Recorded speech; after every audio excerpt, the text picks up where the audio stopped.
was only hearing them.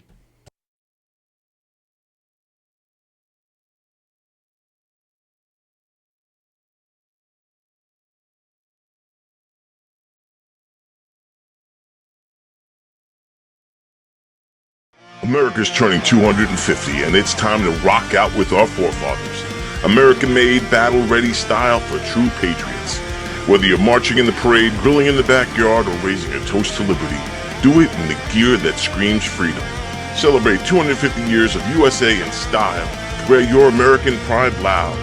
Trendjackers.etsy.com. Grab yours before the fireworks.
Joseph Walker.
And we are on.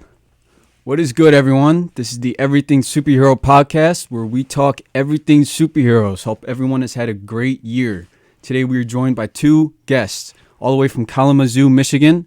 We got rapper Spiveyson, and from Chasing Stars Entertainment, we got Patch. If you guys would like to introduce yourselves as well. What's going on, everybody? I go by the name of Spiveyson. We're repping Kalamazoo, Michigan. Shout out upstate New York. We're here with the Everything Superhero Podcast. I got a new album on the way. And, we got to talk about it. There's some new comics that are coming out right now. Marvel and DC are crossing over. First time in like 20 years. We got to talk about it. We got a lot of stuff we got to get into, so I'm excited. I'm right here with my brother Pat, straight out of creative development for Chasing Stars Entertainment. Go ahead and introduce yourself, brother man.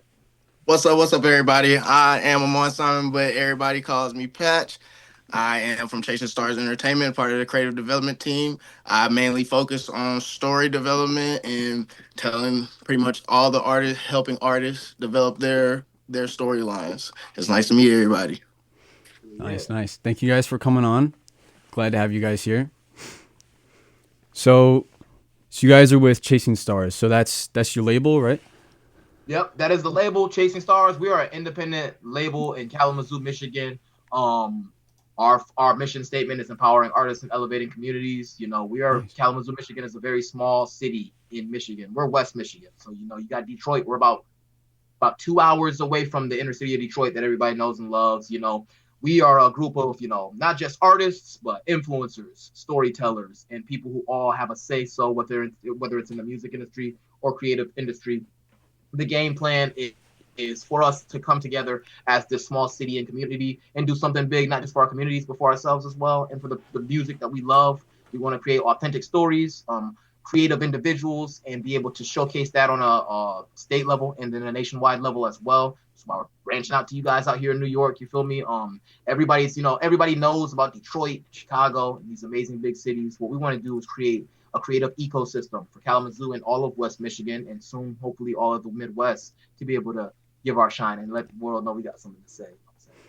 I play two different roles in this because not only am I one of the lead artists of CSC, but I'm also the CEO of CSC. So it's quite the transition going from artist to CEO, going from studio sessions to business calls, but it's something that I've quite come to enjoy because I'm blessed to have a good team besides me. Shout out to Patch, my partners, CSC Maverick and Justo, my chief operating officer, Ken Redfield. You guys have to speak to him a little bit briefly the last time we came up. So with that, Liz running my PR. We got Micah who helps Paul out, co-lead creative development. So there's a whole engine behind what we do, and huge shout out to everybody who keeps that engine moving. You know what I'm saying? Nice, nice. And how long have you guys been like around? Like how long has Chasing Stars been a thing? So Chasing Stars was founded in 2018 between Nice. CSC Maverick and CSC Justo. Originally, it was signed on as a two-person rap group that was looking for new talent and ways, and they were originally bubbling out of South Bend, Indiana. I met Maverick around 2023. We crossed paths because we were mutual friends at the time, and his work ethic and his consistency always impressed me. So we always stayed in communication. Maverick ended up being on my album Spiveyson Uncensored, which dropped in May of 2024. So just keeping in communication. That was actually we linked up in the studio to create that song organically, and that was that impressed me because I got to learn a little bit more about his lyrical skills. So it's like, okay, super cool rapper, CSC. I see what's going on. It wasn't until December me and Maverick cross paths again because we were on the same lineup for a winter festival in Detroit. So I got to meet him and I got to meet his people. That's when I got to meet Liz, and that's when I got to meet Maddie, our graphic designer, and I got to see the hustle and the qualities that they provided and what they did for Maverick, just as people that support him. And once I was able to see how this engine could really move, that January I called Maverick and I was like, this is something I'm really interested in. If you still want me a part of this Chasing Stars movement, I think that this is something I can be all in on. And after conversations with him and Justo, I was able to not only come on as an artist, but to be able to come on in a leadership role to help these guys, secure the vision that they want to secure and help me secure my vision and take it to the next level. For the last couple of years, I have been rocking it as a solo artist, and that only gets you so far when it's just me and it's just the people I love helping me. So now that we have a vision, now that we have a team pushing that vision, I think that the stars are the limit. No pun intended.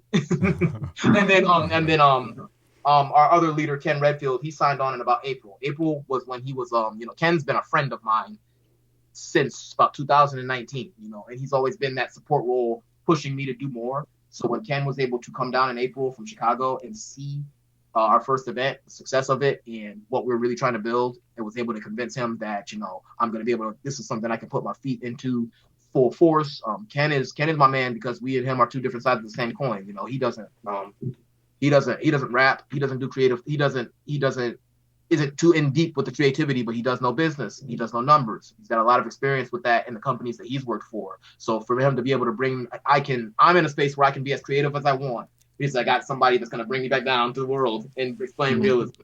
So it's a real blessing to have these people in my life, and a real blessing to be able to have a good group of hardworking individuals. And that doesn't even count for just my team leads that I said.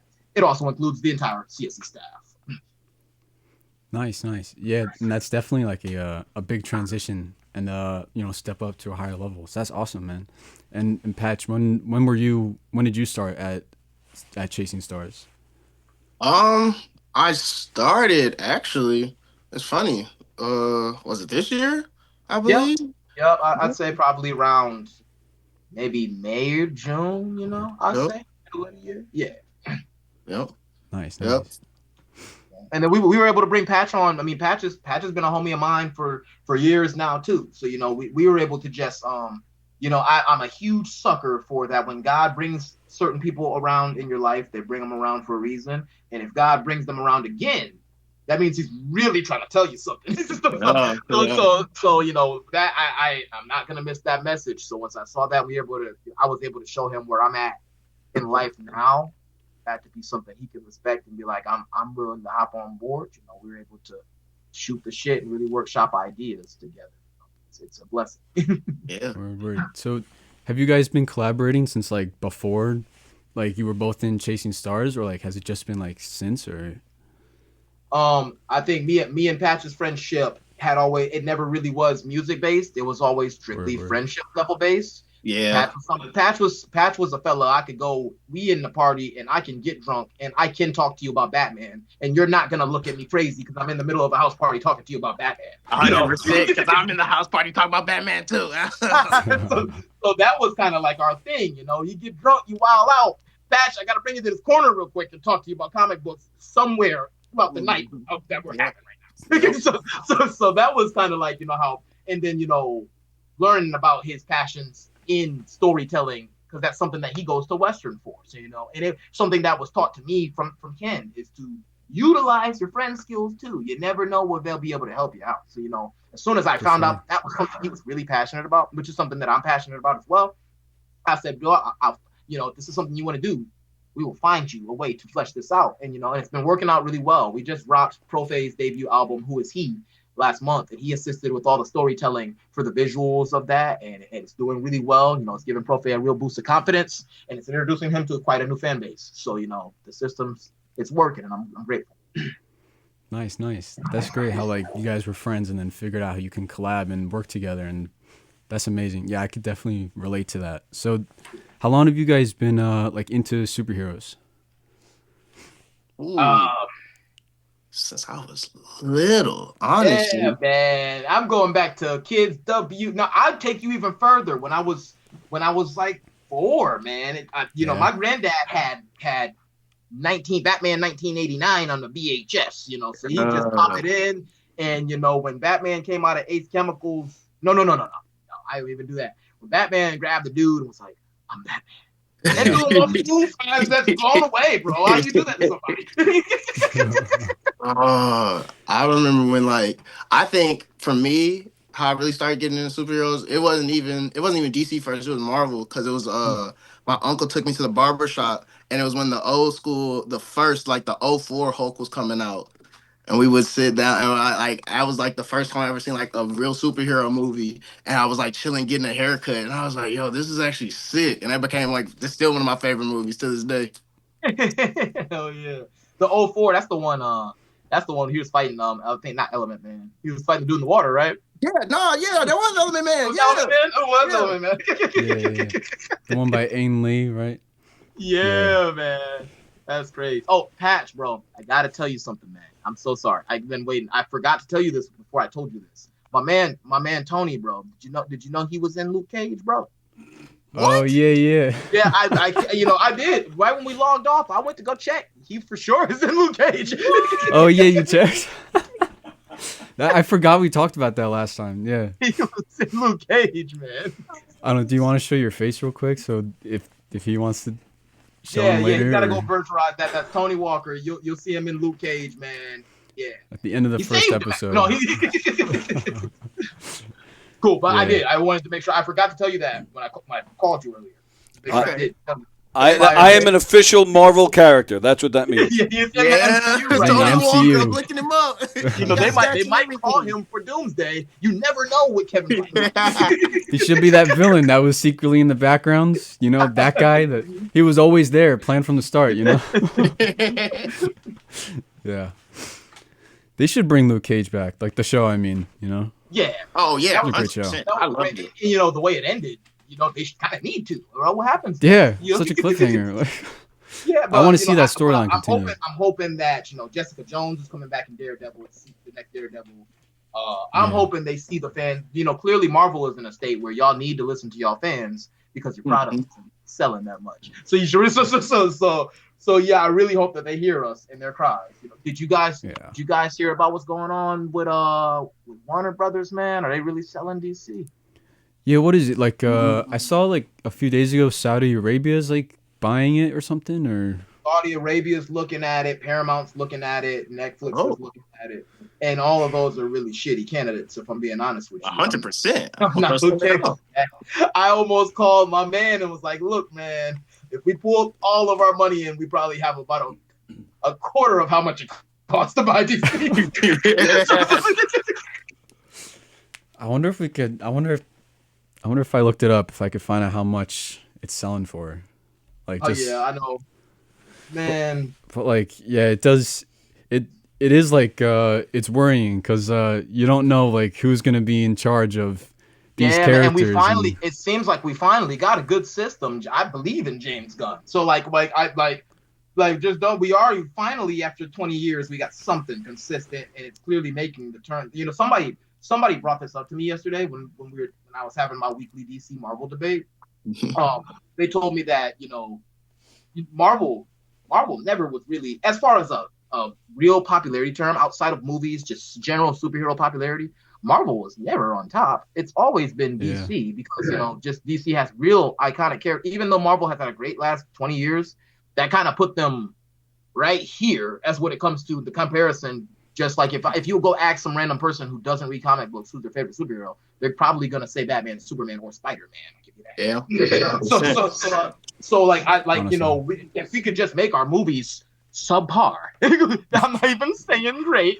I'm just saying subpar. We would be all right.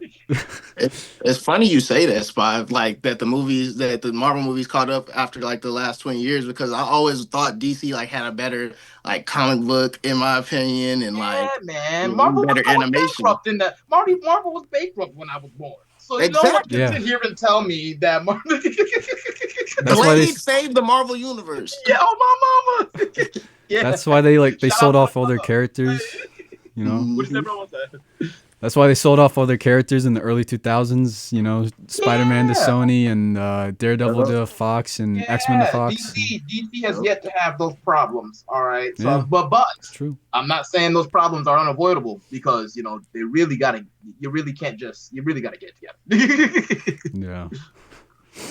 So, what are you guys' favorite superheroes?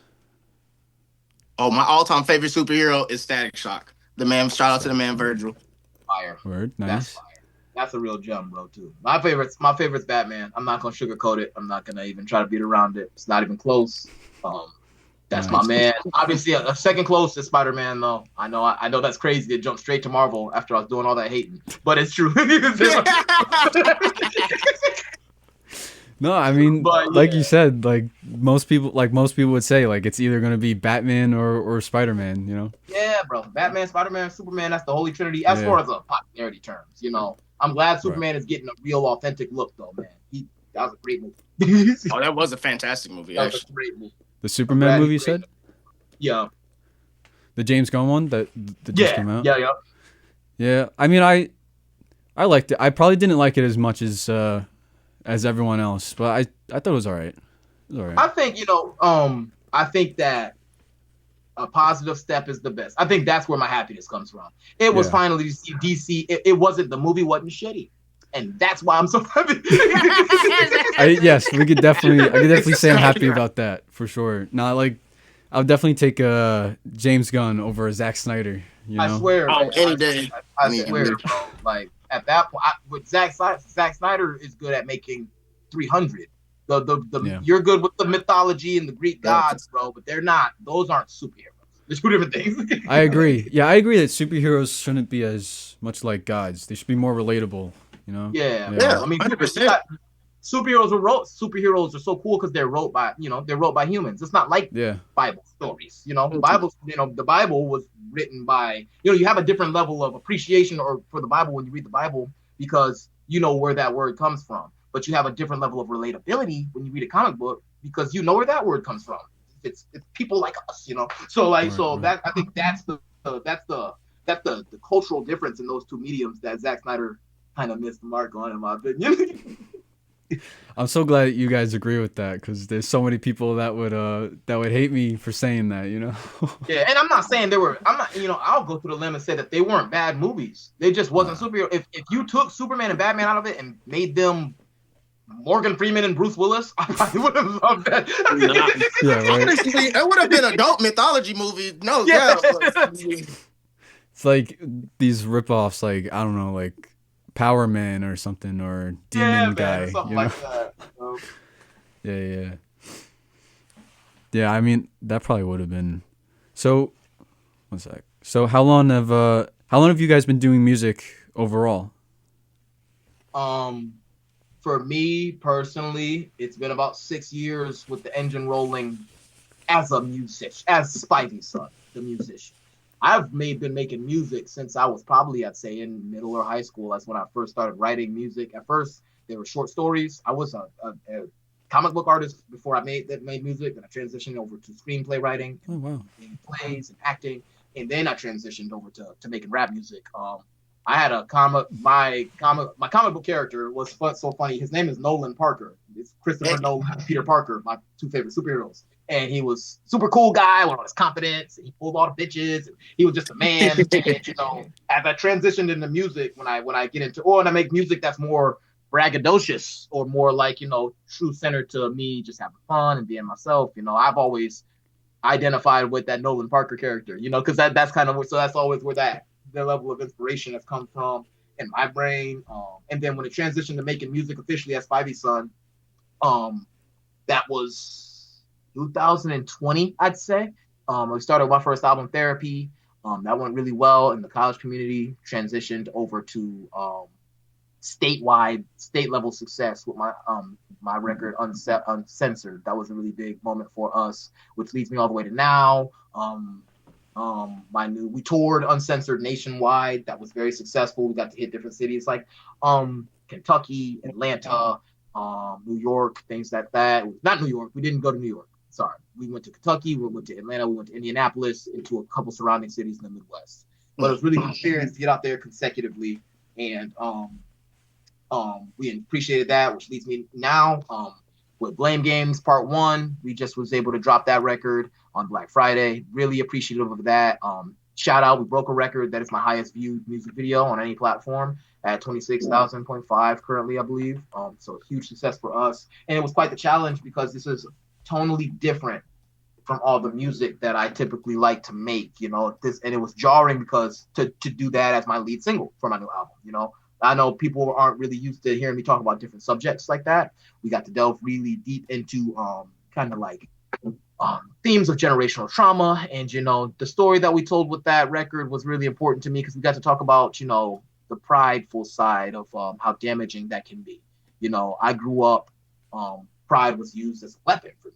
I was born with love, but I feel like I was raised with ego and pride in an attempt to protect myself in a sense, So being able to embody those ideals and kind of tell the story, pride and ego, they're seen on the general surface, especially for me as a rapper, as a black man, that's something that's just associated with me, pride and ego.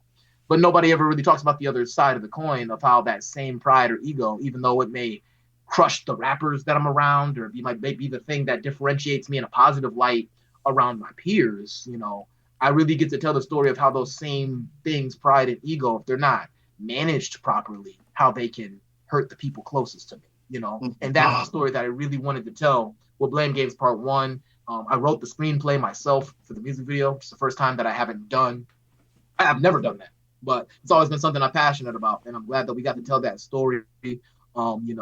that story is very personal to me. I'd say that the story with Blame Games Part 1 is the me at my most present. I'm always rapping about things that are true stories.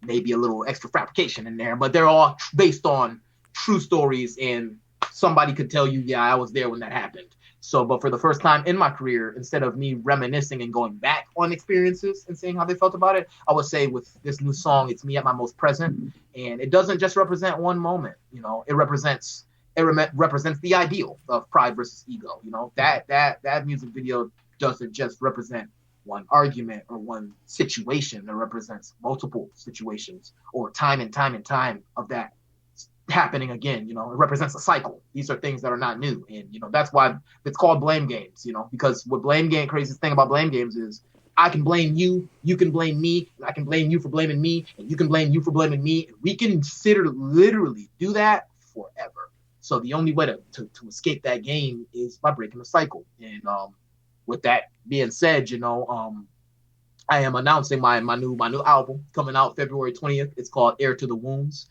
and it delves even deeper into not just that cycle in that aspect, but to the cycles of generational trauma. And it poses the question, can the wounded be worthy? You know, if you're hurt, if you've hurt people, if you're stuck in a cycle, can you break away from it? And can you still be deemed as worthy?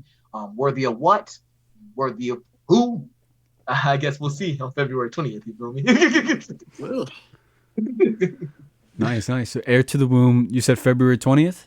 February 20th, Air to the Wounds. This will be my third official studio album. It's also be my first album as a Chasing Stars Entertainment artist. Nice. I'm very excited. Yeah, new single out, Blame Games Part 1, with the video on my Instagram.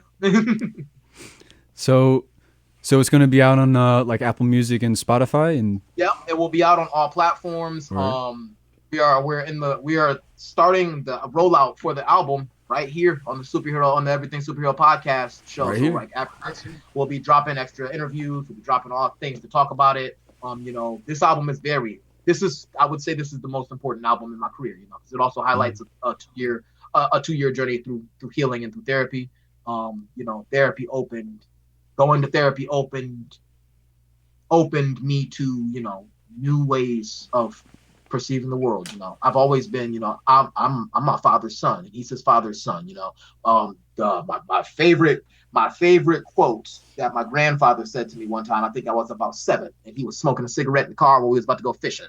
And you know, I'm 7, and he was like, and I told him, I was like, Pops, man, you know, cigarettes kill you. You should stop smoking cigarettes. And he looked at me and he said, Micah, I'm good. Real niggas don't die. And you know, I embodied a lot of that into me, but that was the thing for us as Spidey men. Real niggas don't die. Real niggas don't go to therapy. Real niggas don't, you know, we just deal with shit. And you know, 25 years of dealing with shit, you know, therapy showed me that there's a lot of things that I shouldn't have had to just deal with.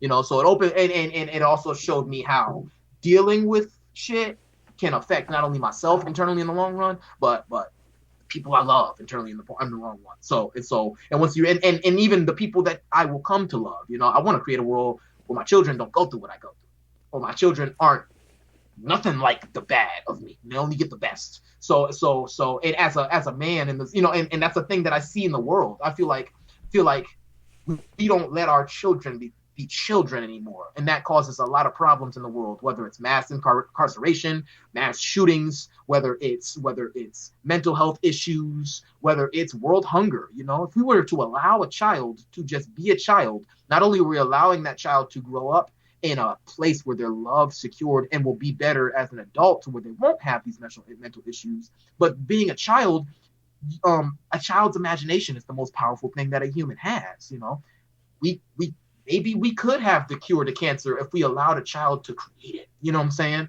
So healing from these generational wounds is something that's really important to me, and I'm thankful for therapy for opening that mask to me, because it's not easy. You know, it's not easy to take the ugly out your chest and take it out with your bare hands, but it is purposeful. You know, so there's quite a journey that I've been on through that, and I cannot wait to talk about it on February 20th. Nice. Yeah, those are all facts. Definitely all facts that you're saying there. I like, very inspirational for sure. And yeah, definitely like very relatable because I feel like we're all like a lot of people are trying to like you're like fighting between two different sides of yourself. Exactly. So And when if you're in your fear, the conflict starts internally. That's yeah, what people don't know. It's not always just somebody calling you out or your girlfriend yelling at you because you did some bullshit. Or it's sometimes that real conflict starts internally. So if we don't take care of that conflict, we won't take care of the conflict in our outside day-to-day lives. right, right, like how long can we keep blaming everything else for Yeah, our problems before like we just sit here and exactly. say like, what do I got to Exactly. change? Yep, it's on us. It's on us. It's on us. I It's feel on you. us. It's on us as men because because we got the responsibility of paying it forward. It's on us, and it's a long process, man. And this, I hope when people hear this album, they know that I'm not coming to them from a place of healed. My work is nowhere near done. I still got a lot that I'm learning and healing and recovering from, but starting the journey is the most important thing. So how do you? Here's my question. So how do you like personally navigate the tension between like ego and love in your life? um Navigating the tension between that's a really good question. I can Yeah. tell you for now to start that it's for certainly not easy. It takes a lot of patience, it takes a lot of prayer for me specifically as someone that believes in God, and it takes a lot of just repetition. You know what I'm saying? You gotta be able to understand that you gotta be able to just know when to turn it on and know when to turn it off. You got to understand. I feel, and it's so crazy because this is the perfect time to talk about this.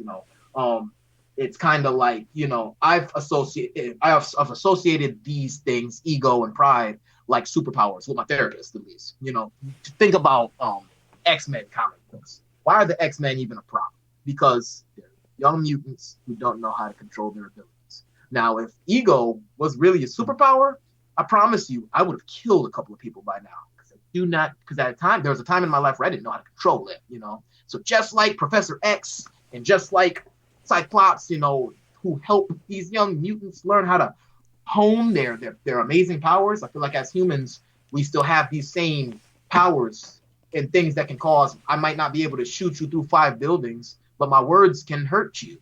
So it is all about how I use these superpowers because these same words can build through my music. You know what I'm saying? So it's really just about learning when to control and use it effectively. Everything that I want to do it as impactful as possible. So if fussing and fighting, that's not.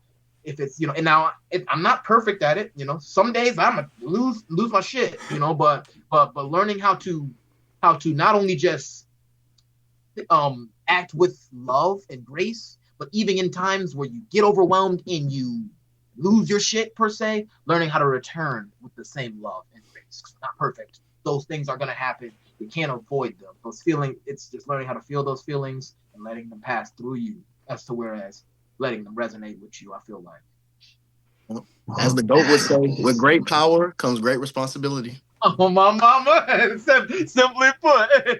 So As Uncle yeah, Ben man. would say. Mhm. Exactly. Yeah.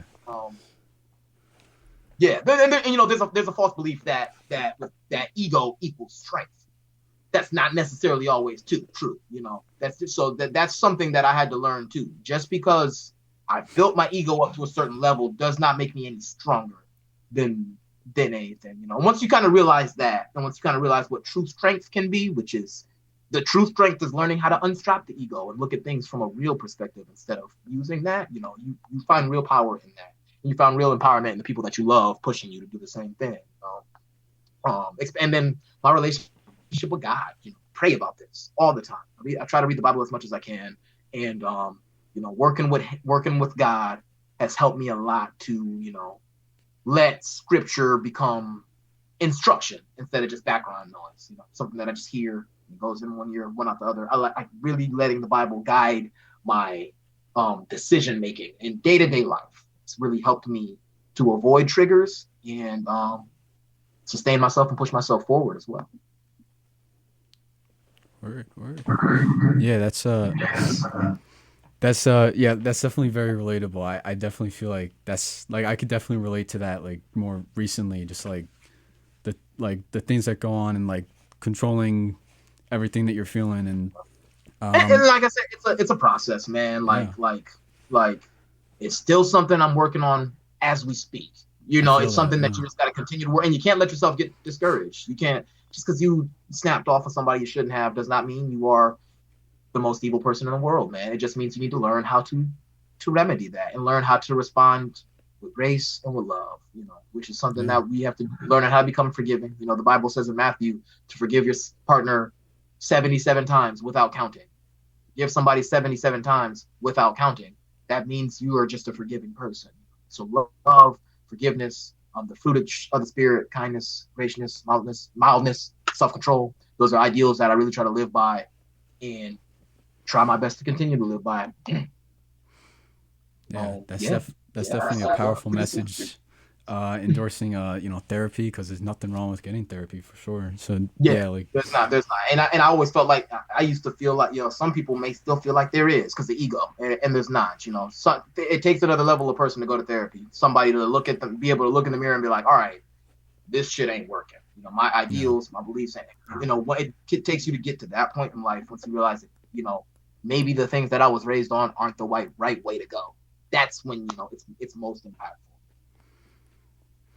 yeah, and like the hardest step sometimes can be like that first one, where you Yeah. start the self help. Yeah.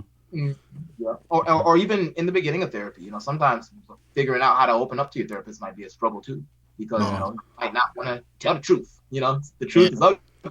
so you might not want to say the right things, or you might want to say a little bit of your perspective, but the truth is ugly, and but it's so ugly that you don't want to hang out with the truth no more sometimes. But it's necessary, which is why it's so important. Which is why I'm really excited about the story that me and Patch and the rest of CSC are telling with Heir to the Wounds. I appreciate it so much because this gave me an opportunity to work with Patch on my storytelling side of things. This was my first attempt at a concept album. So this album takes track 1 to track 16. It will be telling one forward narrative, So it's to an extent, shout out to me and Patch's history of, I'm able to work with Patch so easily because of our relationship with comic books. We know how we like our stories. We know how we like our stories in the comic books. So we're able to kind of fit that same narrative into the music. And I think we did something really beautiful, if I'm being honest. I'm really excited about how the story and the narrative pushes through from beginning to end. There's characters involved in this. This tells the story of the character called the Wounded Soldier. And the Wounded Soldier is somebody who, we kind of drop you right in the middle of the action with the Wounded Soldier. Right from track 1, you don't get any exposition on who this person is. You just see, oh, this person's got problems. What does he do to fix them? And I'm really excited to be able to flesh out the Wounded Soldier as a character. I feel like he is a representation of me in many ways. So being able to focus on storytelling for the first time in my career and really kind of flesh out characters and narratives is something I'm really excited to do. Yeah, I'm really, really excited to be able to talk about the Wounded Soldier and Heir to the Wounds and flesh out the storytelling aspect of this thing, because it reminds me of my old writing days. Yeah. Nice. And so, what's a comic book or what's a what's a comic book or song that like really resonated with you, or like a comic book for a song that you were making that like really resonated while making the you know what I mean? While making this specific album? Yeah. Yeah, okay, cool. Certain comic books that came into mind as I was writing, specifically the narrative for this album, because I think that's what I did first. I wanted to know what story I was telling. And then we went and started filling it with music. So comic books that inspired me, actually I have it on me right now. It's one of them, I believe. I want to shout out my homie Devin, man. My homie Devin has a comic series called Defective Comics here in Battle Creek and Kalamazoo, Michigan area. He writes his own narratives, he writes his own storylines, and he's a great dude. We're passionate about bringing the comic industry back. Here's one of his books right here. Shout out to you, Devin. When you see this, you're the homie, man. I'll plug you guys with the information on this, but we're straight out of here. He's doing his own thing with his partners, and they are great at telling stories with characters, it's if you can tell me a story and I can relate to the character or connect with the character by the end of one issue, then I know you're telling a great story. Because when I read my Bat books, I already love Batman, so it's easy for me to fall into that world. I already love Spider-Man. It's easy to fall into that world. So when I read Defective Comics and I was able to really appreciate the characters right off of the first issue, that told me that this is something that I can build a narrative off of. I Am Bane from the rebirth era in Batman's really inspired me because of the tribulations. I wanted to tell a narrative to where, you know, the good guy loses in the beginning. He might lose in the middle, might even lose in the beginning of the end. So like I wanted to tell a narrative that is the rising action is failure. You know what I'm saying? Failure again, but that repeated failure will lead to success, and it's about persistency and consistency. I learned a lot about that narratively from I Am Bane because, I mean, frankly, Batman was getting his ass whooped the whole issue until the end. So it was like really easy for me to be able to kind of compare those narratives of how far can I push a character until they either break or they either ascend, you know? Word. Yeah, and so that character, so the wounded soldier, since it like represents you, like, do you see like any parallels between like struggles of like the superheroes and like challenges like that they faced and then like challenges that you faced in like your career? I do. You know, sometimes I feel like I connect with my comics more than I connect with people. So yeah, I do definitely see some parallels. You know, this album talks about so many different things, whether it's talking about alcoholism that you could pick up from Demon in a Bottle, an Iron Man, right, or generational trauma, which you could pick up from Infinity Crisis, Justice League. You could there's so many different avenues to where I was telling, but I wanted to tell I think the Wounded Soldier is very representative of just comic book mediums in general, just the comic book storytelling in general. I didn't really want to base him off of one superhero too much because as a writer, I will just have a tendency to tell Batman's story instead of telling the Wounded Soldier story. So I kind of didn't try not to base him off one specific superhero, but just favorite character traits from each superhero, like Batman's resilience, Iron Man's genius, Spider-Man's wits. Kind of just combine those characteristics that aren't necessarily superpowers, but more like cool character traits. You know what I'm saying? Even to an extent, using Reed Richards' arrogance. You know, we could sprinkle so many different character traits that I've watched. You know, I've watched my favorite superheroes fail on their own, fail as a unit, and succeed on their own and succeed as a unit. So being able to put those same ideals in writing for music, it's really important to me. And yeah, I think just taking inspiration off of the character traits of superheroes and not necessarily their cool lost powers was something that I really wanted to delve into. This sounds really cool. I'm like really looking forward to like when this album releases and I listen to it and like we follow this character. I wish this was February, man. I can't wait for a year. It's coming quick though. It's like it's gonna be like 2 months, 2 to 3 months away. You know, like yeah. I mean, dude. I mean, it to me just yesterday. I was writing the storyboards for this in December. So the fact that we're here dropping the single and I'm here talking to you about the album, saying the album with its full name, it's jarring to me. I'm nervously excited. I've never shared so much about myself with my audience, but I'm definitely ready. You know, I'm definitely ready. So it's like an album and like a series of music videos that you're releasing? Or? One thing I can talk about is me and Patch are actually working on a comic book for the Wounded Soldier. Yep. So that is something I definitely wanted to announce here on this comic book podcast is that we are working on a comic book and we wanted to get you guys some copies. So later on this summer, you know, check your mailboxes because we'll be sending a couple of copies to you guys later. All right. So we do have a comic book for the Wounded Soldier. It'll be coming out complimentary to the album, and it'll be kind of just telling a different narrative of that visually. We're working with some of the artists here in Michigan, and you know, me and Patch are creating a really cool narrative that will appeal to our music comic book fans. The Wounded Soldier. All right. Looking forward to that. So, and I'm going to get ready to listen to Trust Issues, Blame Games, Part 1 right after on. This. I got it right here.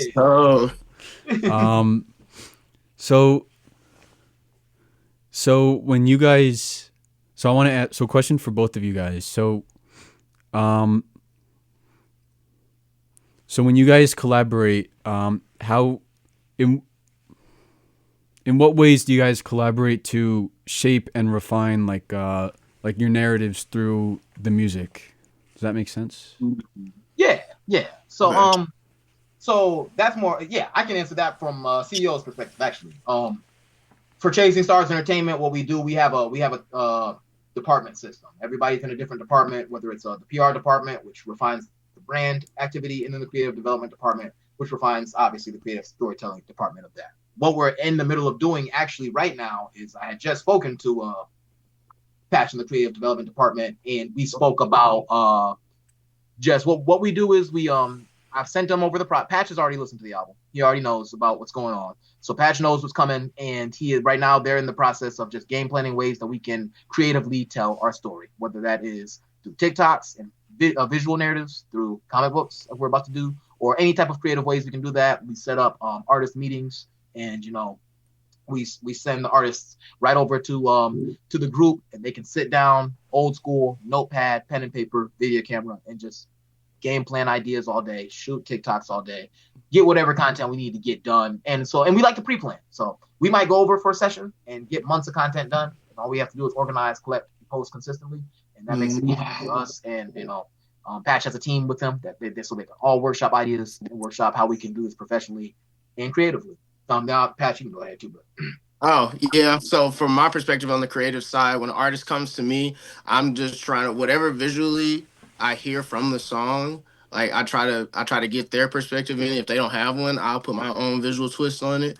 Like I'll take TJ for an example. Like there was a shot of where he wanted on my porch, matter of fact, where we were outside and he wanted to make it seem like a shot of him like going through it and stuff like that, and I had to get like the right angle to make it seem like a kind of movie cinematic aspect, and that's like my favorite part about it, like getting the good angle, the right shot, the good visual on it, because the right shot tells the right story. To be honest, whatever message you want to convey to the people, and I feel like that's like my job is to help convey the artist's message to their people.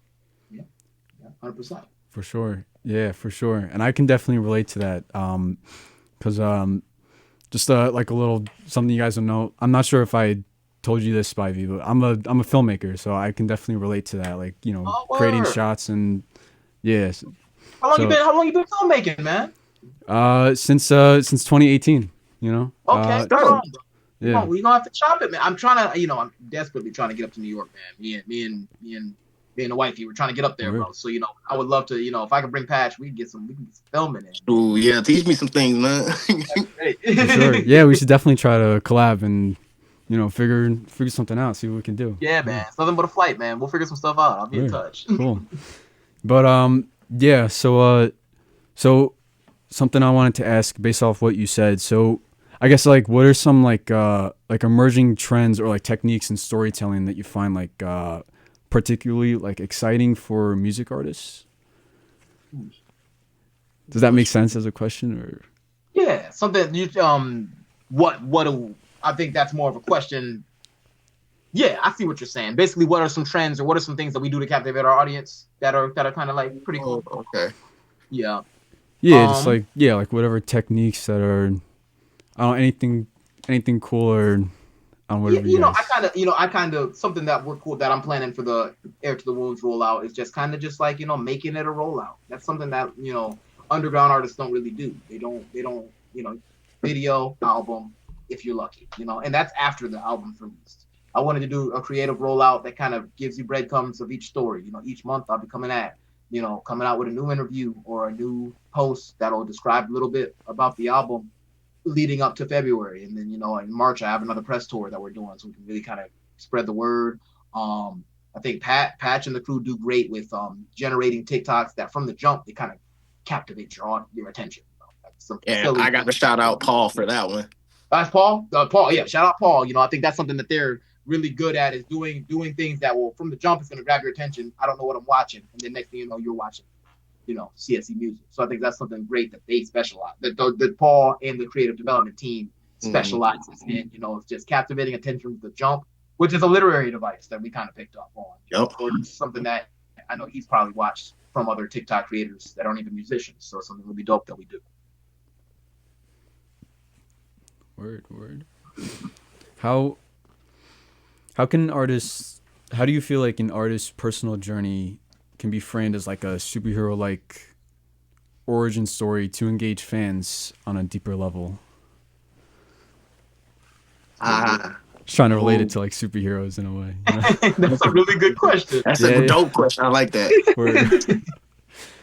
If I was to make an artist a superhero origin story, I mean, superhero, it's all about the character for me. If you can make the character relatable and inspiring at the same time, if I was to put, I think to an extent, rapping and comic books is all under the storytelling medium. That's why you can appreciate rappers like Nas and Pac and Biggie or Eminem, because they're telling their origin stories so vividly to a way that you're going to be able to enjoy them. I was just thinking about if an artist like they made their origin story into a comic. I was literally thinking about Eminem, because I was like, Eminem's origin story is sick. Yeah, like just turn 8 Mile into a comic book and we'd be good. That's funny. So yeah, I think that's what I would do. I would just start with the, especially if I was dealing with somebody like Eminem, you got a crazy story of, persevering. That's what rap music is at its core. Persevering, whether you're persevering against unbiased system, whether you're persevering against depression or struggling, that's what hip hop is at its soul, is persevering. So it's so many different avenues you could take telling a story about perseverance. Yeah, and then like show the split between Marshall Mathers and Slim Shady. Like, Eminem transitioning to Slim Shady. Yeah, it's funny. I was just talking about 8 Mile the other day. But there's always been like kind of like that connection between the rap hip hop world and superheroes, right? It's low key. But if you know, man. You get a rapper like MF Doom, and From New York. I got homies that didn't know he was based off Dr. Doom, man. And sometimes I still look at him funny. Because if you know Wu-Tang Clan, bro. If you know. Most of these rappers, most of these rappers is nerds. I'm gonna be completely honest with you, because I've had certain conversations with these guys, and I'm nerdy to the point where I don't care. If you don't like superheroes, something must be wrong with you, brother. Not me. So when you don't like heroes. Yeah. So when I have these open conversations, people will just openly talk. I know that you guys, I know the truth. It's okay to talk about it. So when you I'm losing my train of thought, but it's open to have. It's fun to have those open conversations. Most of these people are making superhero references underneath lots of these people's eyes, and you wouldn't even know it. Most of these people have cool ideas for concepts for music videos and songs that they based off comic books that people don't even know. Yeah, no, that's a fact. Actually, I feel like there's definitely so many people that are like they're like secretly nerds, Yeah, yo, and I'm like, dude, it's 2025, man. If you Google comic book content, it's like the number 2, it's up there now. It's pop culture now. It's actually cool to be. It's like that and anime and yeah. I love anime. Yeah. Mm-hmm. Yeah, I know. I know a little bit about anime, but not like too much. What's your favorite anime? I'm just curious. My favorite anime of all time is One Piece. One Piece. Oh, that's so funny. My really good friend of mine really likes One Piece. Yep. But I say I know it's good. I probably get a little backlash for it because it's super popular, but that's just the one I love with. But he been from the jump. No, Pat's been loyal. He not a new bag maker. He's not. I've heard it's good. I've heard it's really good. Yeah, anime inspired a lot of like my stories. Matter of fact, it inspired me to start writing in general. Like me and my best friend, actually from high school, are writing a manga ourselves. Oh, word. Nice. Yeah, I remember. Yeah, I think, because you were saying before, like, you used to make comic books, right, Spivey? So, yeah, so that's cool how, like, because I can definitely relate to that, how, like, the things that I was a fan of growing up, you know, me being a filmmaker now, like it inspired me and like everything that I write now. And like there's so much, like I write sci-fi mostly now, you know, so I just there's just so much like that I pull from like, you know, anything nerdy. So I totally relate to you guys on all that. Hell yeah, right on, man. We're the same way here, man. Yeah. Same way here. Feel you. I think, you know, doing that gives it a level of authenticity, man, you know, because in relatability. One thing that this overusage of the internet has taught me in like today's society, you know, lots of us have lived the same life to an extent or experienced the same things in the same way. So when I touch on certain topics, you know, that's the first connection. It's like, can you guys relate to that? Were you guys up at Saturday morning with cereal watching kids WB? Like me, if you were, you're gonna really enjoy what I have to say. Yo. Early morning cartoons. They know about that. The Saturday mornings. Yeah. Okay. Tony, let me ask. How are we almost at an hour or? You still have a few minutes. Okay. You guys cool if I ask like some like rapid fire questions real quick? Yeah. Just see like what you guys' answers are. They're like quick superhero questions. First one's favorite hero. Barter, you got your guys' favorite hero. What superpower would you guys have? I want to teleport. Teleport? I want electricity. Electricity. Right. Static shot. We see you. DC or Marvel? DC. Let's see. Favorite superhero movie? Ooh. It's got to be The Dark Knight for me. Yeah. Dark Knight. Okay. Yeah. I'm gonna say the Incredible Hulk, not the 04 one, but the one that The 2009 one. Yeah, the 2009 one where he like transformed from the helicopter. I like that one. That was hard. Oh yeah.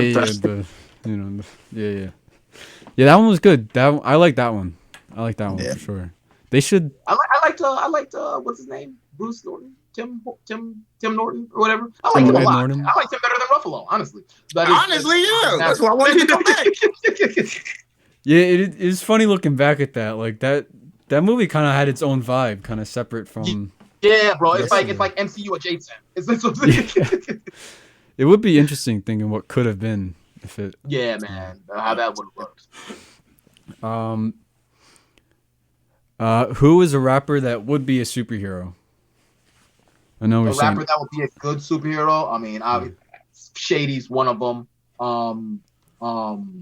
Kendrick Lamar. You know, I'm convinced he's got a superpower. I'm damn. That Gemini superpower. Yeah, man. I'm very convinced. Hobson would be a great comic book character. Oh, 100%. Hobson. I think Hobson might be a comic book character. Somebody hard and fell out. I'm gonna say Lil Uzi or like Tyler, the Creator. I'm gonna be honest. If some of these rappers were in comic books, they'd probably be villains. But Playboy Cardi. Yeah, Cardi for sure. Definitely Kendrick and Tyler. Kanye West.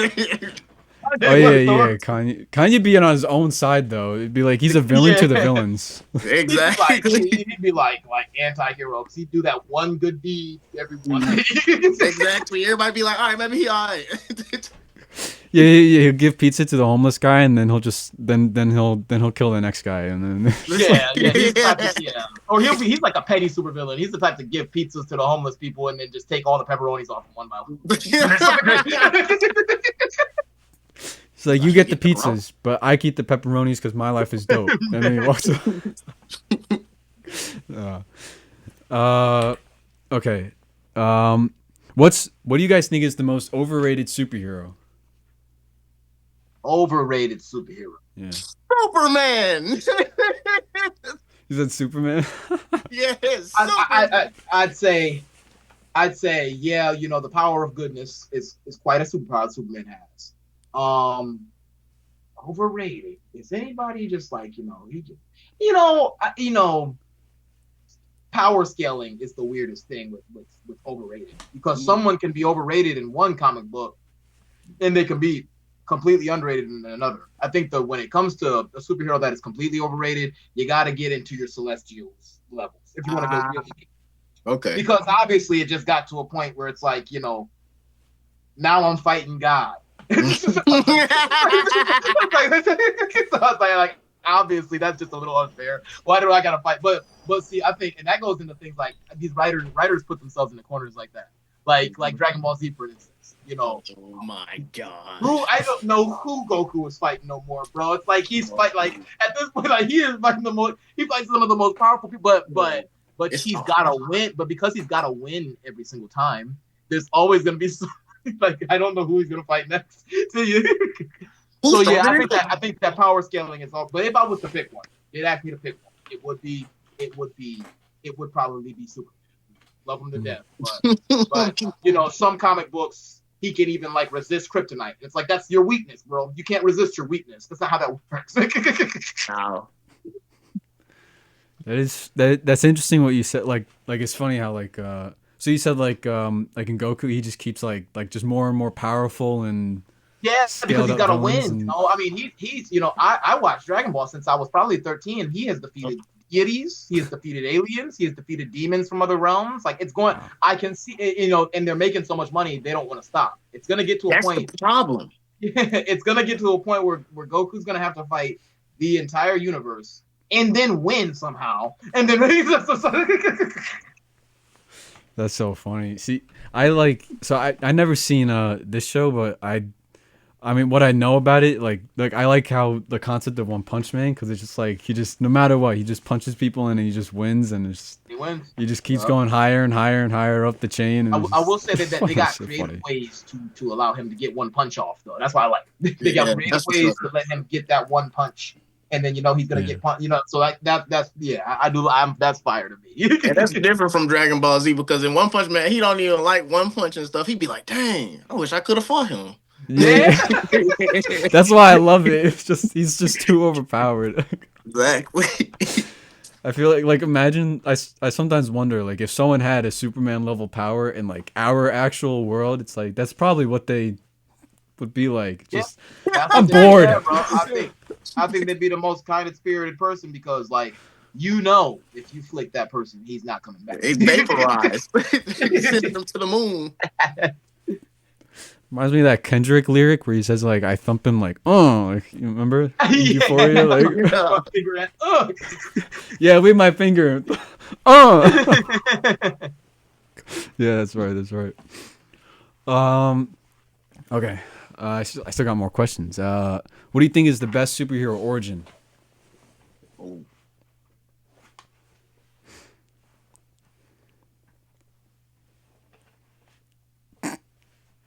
Spider-Man. I'm gonna go Spider. Oh no. No. I'm gonna do a real deep dug. I'm gonna go Plastic Man. Plastic Man was a criminal, and he had, Plastic. Obviously with what I just talked to you guys about redemption, that means a lot to me. Plastic Man was a criminal who was a criminal again, and he was a criminal again, and then he decided to turn his life around. So, proof is in the pudding, to where sometimes you got to mess up a couple of times and then do the right thing. So Plastic Man is probably one of my favorite superhero origin stories, because he started off, he did what anybody would have did. He stole some stuff. As soon as he got his but it took him time to learn. You know what I'm saying? Mm-hmm. Let's see. I think I'm gonna go with Daredevil. Yeah, I like Daredevil's story. I like how he goes from, just thinking that he's weak and blind to becoming a kung fu master, to having heightened senses, trying to stop all the crime in the city while trying to not kill anybody, like by just fighting that urge inside of his body every chance he gets. Yeah, both definitely have both of them definitely carry heavy themes of redemption, for sure. Definitely very powerful stories. Yeah, in the Daredevil show, you definitely really feel it every time he's. Yeah. They didn't shy away from how Daredevil be whooping ass. They didn't shy away from that. It's not like that. You feel it. You feel those punches. Exactly. Anytime somebody gets smacked, I'll be like, "Ooh, all right." I feel like I got a pretty still stomach. There was times in Daredevil's this season, I was like, all right, I'm turning away. So you're not just gonna break him in two, and I'm gonna watch. Yeah. What's your favorite superhero sidekick?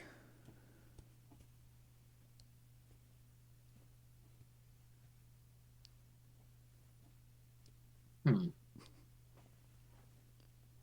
I'm gonna go with Kid Flash.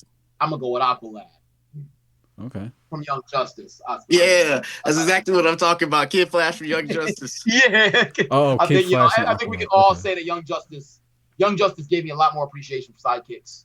Boy, I didn't give a fuck about them until Young Justice.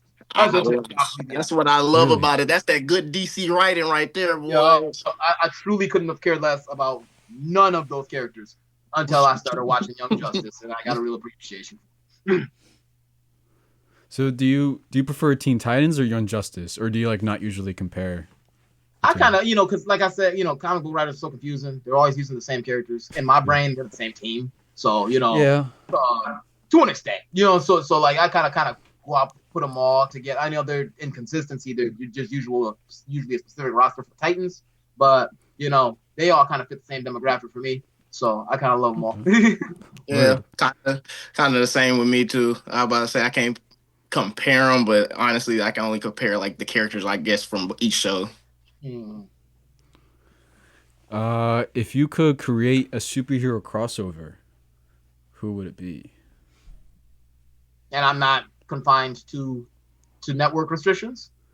Yeah, no, yeah, it could be anybody. Yeah. Okay. Um.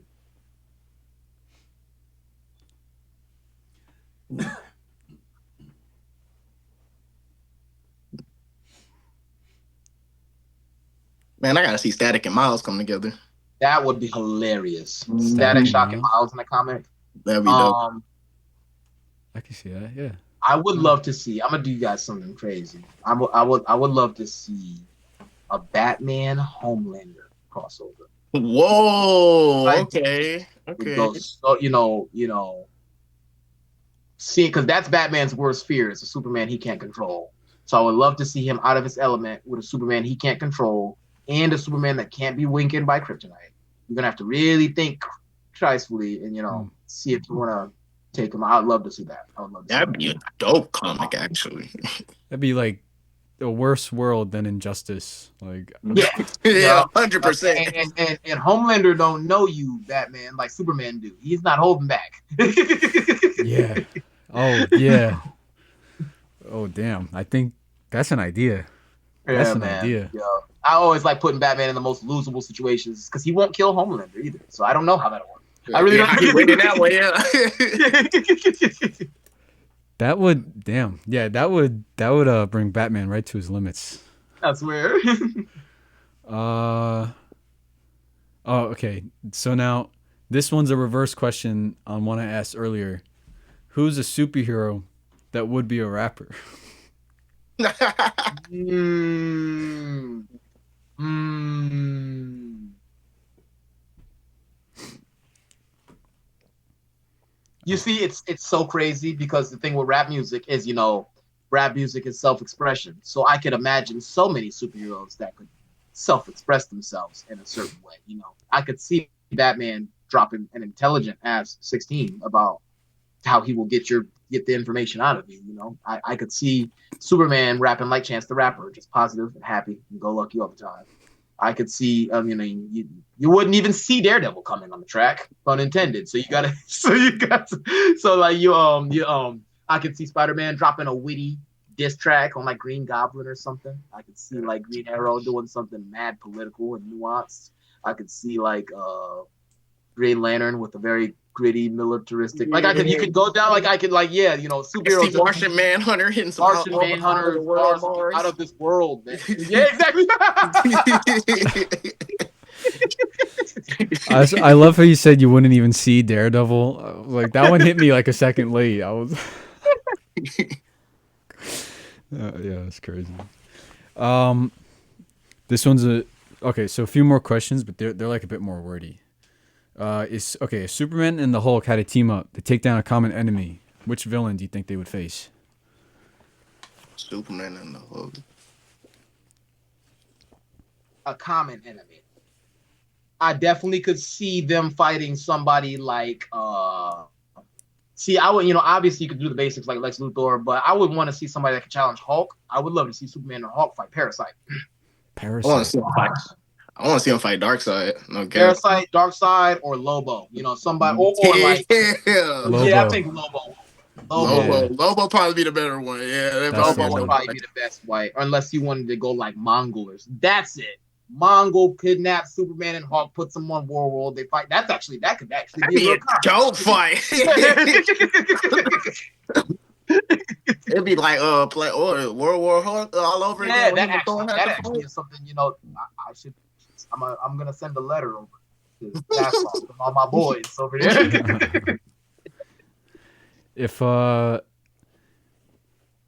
Okay, so if Batman lost all of his tech, right, and had to rely solely on his martial arts skills, what would happen if he fought Captain America?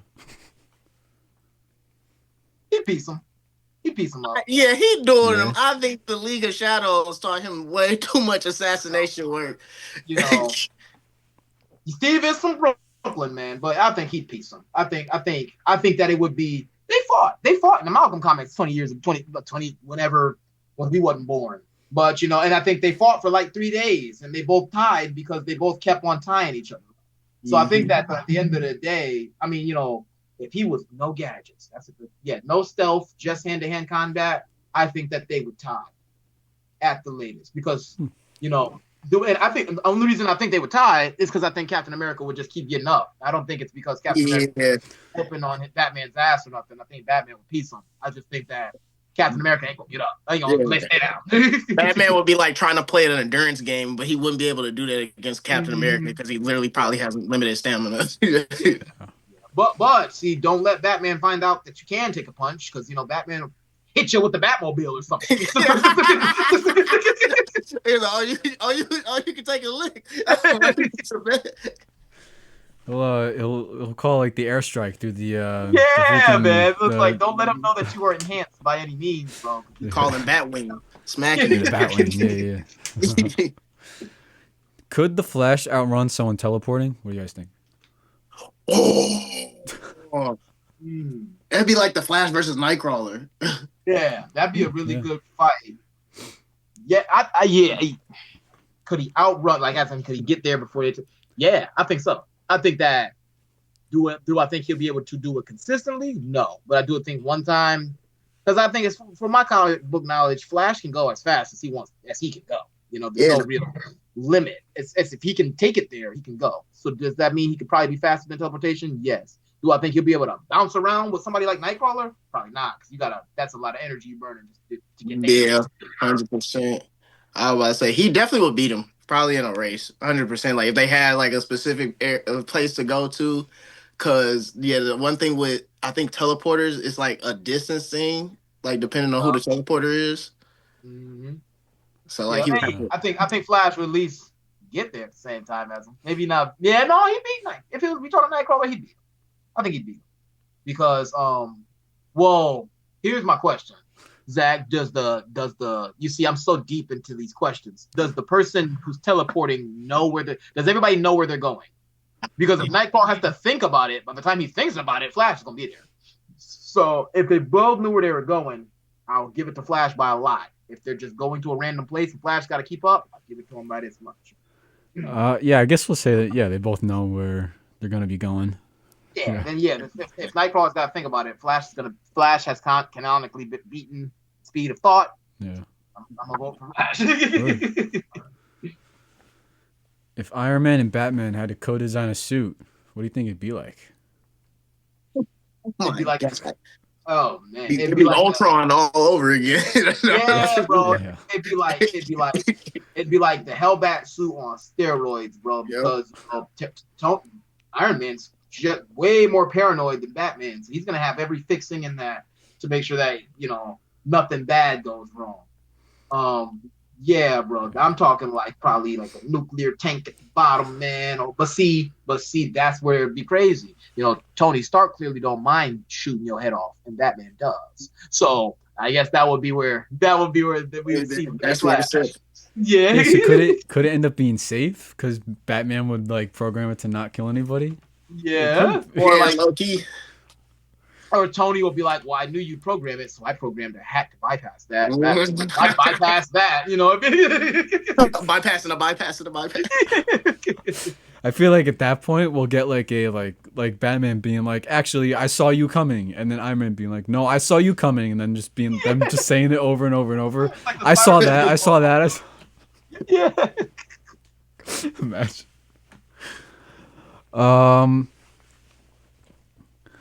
Let me see. How would a fight between I'm seeing if I got any. I have a few questions here. I'm seeing like which ones are interesting.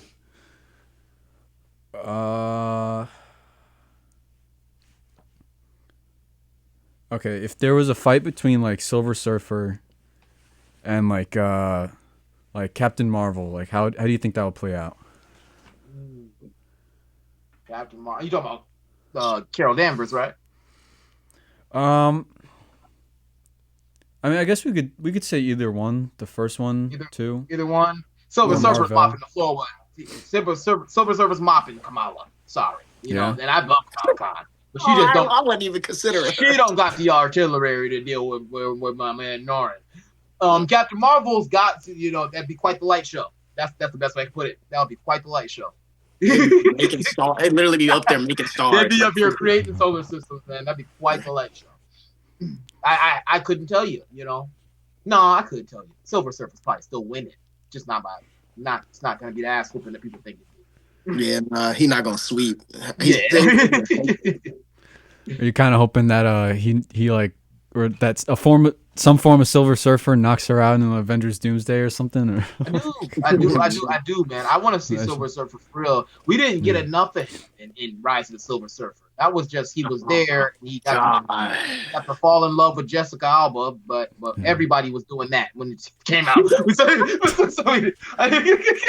And now we got the girl version and the new one. Yeah, I would love to see you guys really. I mean, they delved into her character a little bit. Silver Surfer was Silver Surfer is a superhero.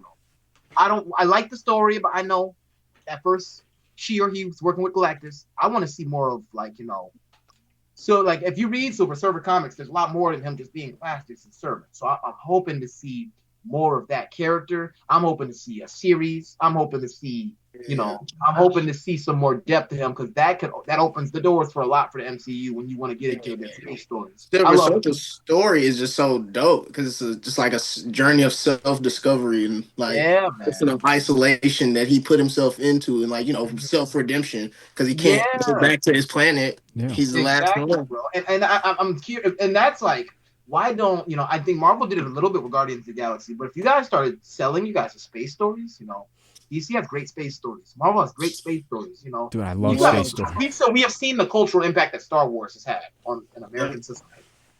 Why don't we tell more space stories, man? Yeah. I know we got movies and stuff to tell, but like you guys are doing TV shows. I would make a TV show for my out of planet people. You know what I'm saying? So when you watch a movie, I know what's going on Earth. When I watch a show, I know what's going on in the universe. I think that would be super cool because we got great space stories that aren't being told on a campus setting. You guys got the technology now. Yeah, it is kind of like it's weird. It feels like a few years ago that they were about to start making more of them, and then they just didn't. Yeah, man. But considering how successful Guardians of the Galaxy was, because you opened yourself to a new demographic. Now you're not just telling a comic book story. Now you're telling a space story. So if you're asking me, obviously I don't got the money to run DC or Marvel, but I think that would be Guardians was huge back then. Yeah. I think they're missing out on a demographic that they would really sink their heads into. Comic books and sci-fi are not too different. Nope. Guardians of the Galaxy, I believe, is also one of their better franchises that they always release. Mm-hmm. Yeah. Exactly. Yeah, the first and the third one especially, fantastic. Oh, I love the third one so much. I've seen it so many times. Yeah, it's such a. That's definitely like a good example, like great like sci-fi sort of like writing, just exploring all the concepts. Yeah, they're not too different, or even like just like other there's so much lore in space. There's so much lore in Atlantis. There's so much lore in all these other worlds that they're building. So like, I think I would love to see some more world building from the comic community. You know, if any of you guys stumble across this podcast, please do know I would love to see some world building. I am a sucker for world building and investing into a world, you know. I feel that. Yeah, they always skip over it. I feel like you said with the whole TV show and space idea, like I feel like they should put they should make a few TV shows going over like just whole world, like the entire thing set in a like either Atlantis or like on Krypton. Or so I can, you know, I don't, and that gives you the leeway. Now you don't have to make something that's super realistic and fits a cohesive timeline on Earth. Right? Yeah, they can do anything. You can do anything. Yeah. So I think, you know, if they don't do it, me and Pat are gonna do it. How about that? Yeah. Go ahead, do it with the wounded soldier. You know, I swear, yeah, I could get him in space somehow, some way. We'll figure it out. Yeah, nice. I think we've been going for like a little over an hour, right? Yeah. Okay. I know that you guys. I think you guys have to. I don't want to keep you for too long, but yeah, I do gotta go see Wicked. right, yeah, that's right. I knew I couldn't remember what it was. I knew you said that you had like a movie to see. So all right, word. So I hope you enjoy Wicked. Yeah. Thank you guys for coming on. This was I had fun in this conversation. This was a great combo, man. You know, I would love to come back, post album drop, and chop it up some more. If you guys ever need anything from me and Chasing Stars, bro, consider us you guys' best pals from Michigan, bro. I really appreciate you guys letting me come back again. Appreciate you as well for coming on. You know, for coming back on. You know, we had Spivey on before, but you know, then we had like technical issues, and we couldn't air it. So. Now it worked out. We got to bring you, Patch. So that worked out. Now we're all here. I'm glad to be here. This is a dope conversation. I love comic books. I come talk about this anytime. Likewise. Yeah, I always love talking about superheroes and comics. This is great. Love the nerdy conversations. And you know, I don't get to have these conversations often. You know, same. It's either it's you guys, it's Patch, and it's when sometimes I'd be just like, look, I gotta tell my girlfriend, look, you gotta sit down and hear me out. I know this isn't your thing.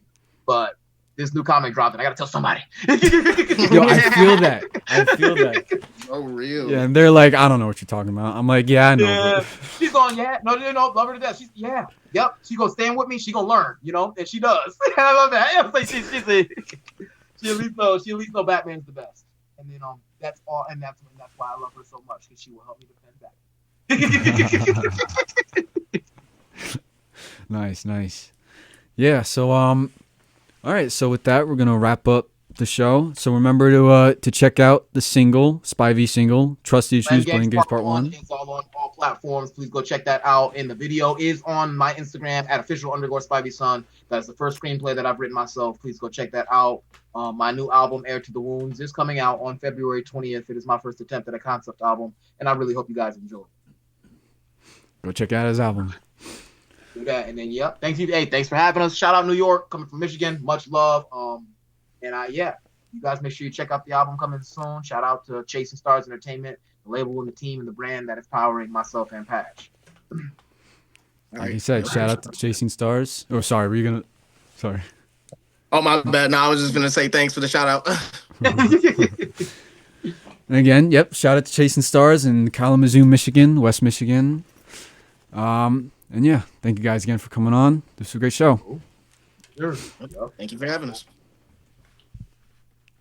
Cool.